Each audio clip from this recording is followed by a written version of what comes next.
Присоединиться к однодневной голодовке в знак солидарности с Олегом Сенцовым призывает всех желающих Украинский конгрессовый комитет Америки.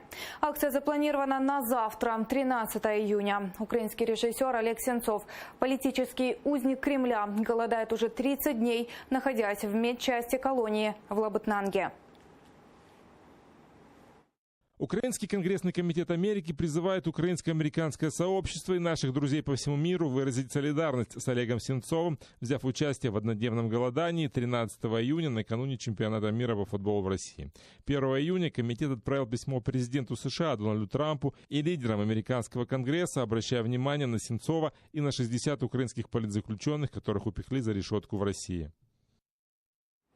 На прошлой неделе акции в поддержку Олега Сенцова прошли в разных уголках мира. Освободить украинского режиссера требовали, в частности, в Нью-Йорке и в Париже. Отрывки из его рассказов читали в Киеве на Майдане Незалежности.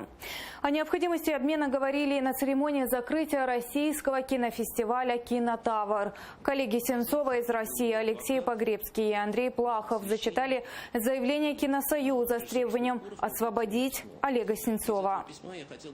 Олег Сенцов, приговоренный к 20 годам, поймите, 20 лет заключения, к 20 годам, уже 4 года в неволе и сейчас содержится в очень сложных условиях. Более 28 дней длится уже голодовка его, поймите. Она терминальная, это диагноз, который на самом деле может закончиться смертью. В Крыму осталась его престарелая мать и 2 детей, у одного из которых диагноз аутизм. Поймите, 20 лет. В случае Олега Сенцова мы с надеждой следим за попытками, к сожалению, медленными и непоследовательными организации российско-украинского обмена заложниками необъявленной войны.